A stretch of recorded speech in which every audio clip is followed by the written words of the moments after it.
Okay, I know. I said I would come back and show you how to transition into the next part of the pattern. So I just continued this, and I'm going to show you how to transition into the second half of this pattern. Now I blew this pattern up because this one was driving me crazy. It's so small. So I'm working on a more bigger one. Now in this pattern, let me zoom out a bit so you can see it. I'm only working with half of the pattern because whatever I do on this side of the middle, I'm doing on this side. So I'm just drawing a line through this because this is where I'm not going to keep reading the pattern. I'm only going to read it this half. So from here to here, this here line that I drew through with the green highlighter, that is my middle mark. So in this transition, you'll see I did not complete my 3 rows of white yet.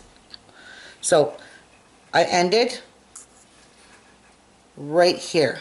I did my last 3 dark purples, and then I done this green highlight in here is what I switched to my crystal silver line. So it's just to help me see my crystal silver line because it kind of blended in with the white. And then I did the light purple, the dark purple, and then I just continued my pattern. What I did here, I did over here, okay? I hope this is easy for you to understand. So you only have to really mark off half of a pattern. Now, I was thinking my next one I do, I've got another page here, I am actually going to cut this pattern in half so I have 2 pieces. So if you want, you can cut straight down here and you will know that this is your middle right here. And your middle consists of 2 beads. But if you cut it off here and flip it around, I don't have my scissors here to show you, you can cut this in half. So you've got 2 pieces of pattern instead of trying to work with a whole entire pattern like this. It's confusing, it throws you off. So if you do with what I did up to here, I wasted this now because I went and marked it, but I could have cut this pattern in half and continued it on. So I ruined it. I'll do that with my next one, okay? So now let me show you how to transition. Now the pattern says I need to do 1, 2, 3 rows of white. Okay, and I haven't done that yet. So I'm going to go do that. I'm going to come back, and then we're going to transition into this. Okay, so I've made my 3 rows of white. Now, for this purse, actually I'm making this for my mother-in-law, and it's a wee bit shorter than what this in width-wise, but it will be a wee bit longer because we are going to make I'm a few things short, but you don't really need it this wide. But I'm going to make this is matching to the other one that I made. So this is exactly half of one side if we do 2 times this. So actually we need 4 of the patterns repeated for one side of our, this is wrong, it goes this way. So we have exactly the same amount of rows here, and I think this for one side of the purse will be just fine. It is a wee bit smaller, but it's still perfect, okay? So I have decided I'm going to need to repeat this pattern, to do this pattern 8 times in order to fold it, because when we finish it, we need to fold it like this, because this will be our bottom, and that's the way it's going to be. We're going to have white that's going to separate it in the bottom when we fold our purse up. Okay, so we need to have 8 of these, 4 on each side, so 4 here and 4 here, ending in this 3 rows of white. Okay, because the top of this one, or the bottom, it doesn't matter, this is the top here. The bottom has white, but that will become the top of the purse when we fold it. I hope I'm making you guys understand, but the sides, we have to sew up the sides, and I just sewed the sides up using just some Delica beads. Just sewed them together to match them up. So I'll figure out something that we can sew these up nice so they look pretty down the sides. We can use almost any bead. You could use a pearl. You can really dress this up and make it really, really pretty. Now, for transitioning, you've done your 2 white rows, or sorry, your 3 white rows, because you need to do 3 white rows. And then you got to go on to your pattern. So pretend you have all of this scratched off because you just done this, and you just done 2 parts of 2 repeats of your pattern. But I have 2 done, but I'm going to pretend it's only 1. Okay?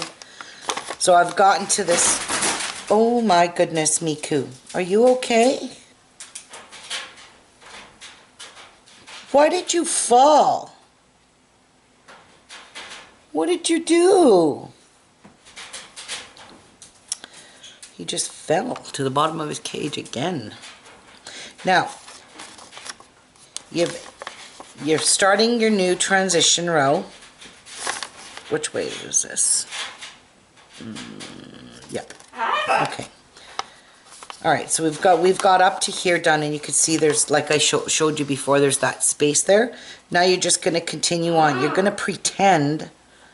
You're going to pretend that this is joined together. I just couldn't get it close enough without it overlapping. When I overlapped it, it buried the colors in here.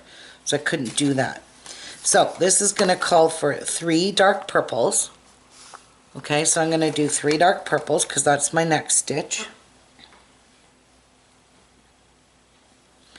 3 groups of dark purples. So we're going to do 3 groups. Miku, are you okay? What's he got, Jeff? Or has he hurt it? Did he hurt his talon? Hey, buddy. Hey, buddy. Wood. Oh, he's got a piece of wood. Is that good? Okay, so there's our second one. And there's our third one. Okay, so you're just going to keep continuing on with your pattern in this manner, like this. So you're going to do this exact pattern. 8, you should have 8 of these. 8 times you've done your pattern, and ending with 3 white rows.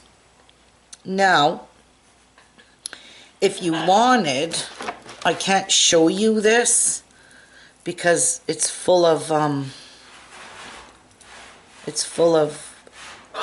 dangles. But anyway, I'll show you how to do all this. And I went and got myself some 3mm bicones, some little tiny bugle beads, a couple of different sizes, in a purple and a silver lined, and I got some really pretty drop beads. They're from my stash downstairs. And I am actually going to make this for my mother-in-law for her rosary I'm going to send her. So this will be her rosary purse. A little bit smaller than this, but it'll be personalized. It'll be her own little purse to carry in, or little bag to carry in her purse. Alright, so continuing on with this, just keep doing this. When I do run out of thread next time, I will come back and film it because I didn't film it yet. And I promise I will, because it's super easy. There's no tying any knots in this when you're doing this stitch. There's no need to put knots in this. Okay? So continue, do 8 times of this, end with 3 white rows, come back to me, and I'm going to show you what to do. But I'll be back to show you how to add new thread, okay? See you in a bit. Okay guys, so I'm back. As you can see, I've got a substantial amount of my purse done, so 2, 3, 4, 5, 6, 7. Working on my 8th one, but I did promise to show you guys how to tie off your thread and add new thread, because there's no need to have any knots in this whatsoever. So no knots. So I'm coming out here. I'm wondering if I'm close enough. Maybe I'll come a wee bit closer. Try not to go out of frame. So I like to kind of finish the row out before I tie my thread off. So pull my row nice and tight. Now I'm just going to work my way back into this area here. So I'm just going to go down in the two beside it. So I'm going backwards in my work. My thread is really short. Okay, and I'm just going to go down on a diagonal, picking up 2 beads along the way. Okay, and then I'm going to cross over and go into the 2 beads going back up like this. Okay, pull it nice and tight. Now I'm going to go back down those 2 beads. So what I did is I just made a circle, and that really helps to avoid your thread from loosening up. So if you do this a few times down in here, so I'm going to go down into the next one here. Go down into this one. You can do it wherever you want in your work. I'm just going to get away from where I just did it. Okay, and now I'm coming out of this one here. So I'm just going to go right beside it, go back up, coming out of the bottom here, go back up, go back down,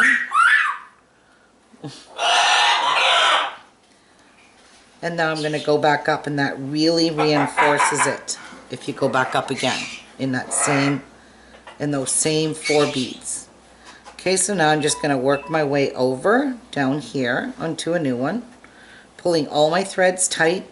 So I like to do this at least 3 times.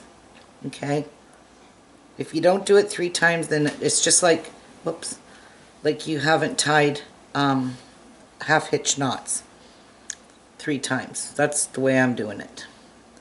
I don't want a bunch of knots in my work, and I don't want knots showing. Alright, so coming out of this one here, I'm going to go down a couple to get out of the way where I just tied off. Well, tied off, wrapped around.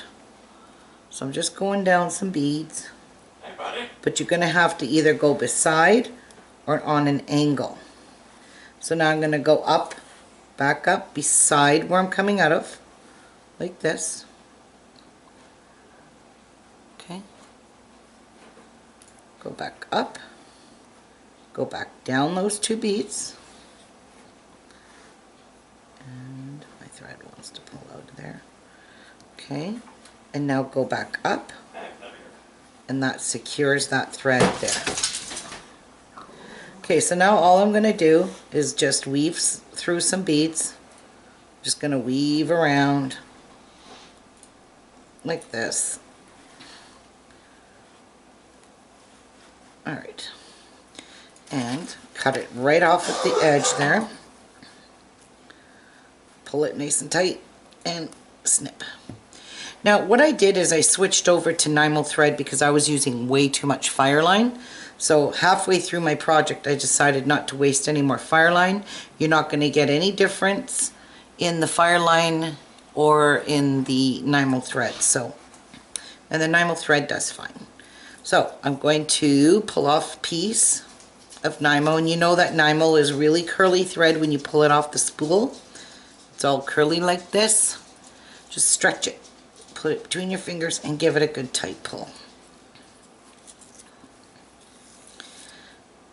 And don't take too long of a piece. So I know I hate adding thread, but if you use too much Nymo, if you're using Nymo, it'll just keep fraying and splitting on you, so don't use too much.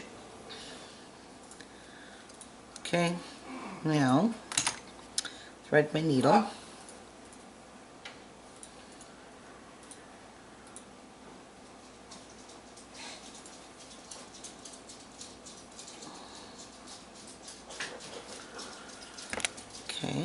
Now, we finished on this side here, and because this project doesn't matter which side you start from because you're repeating, I'm going to flip it over here and start over on this end here.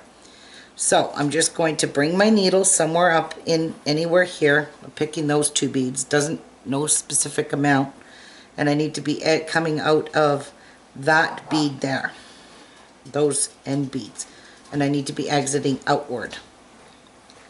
So pull your needle through, holding your thread, your tail. As you can see, I don't have a very long tail, just have a little short little tail. Hold on to that.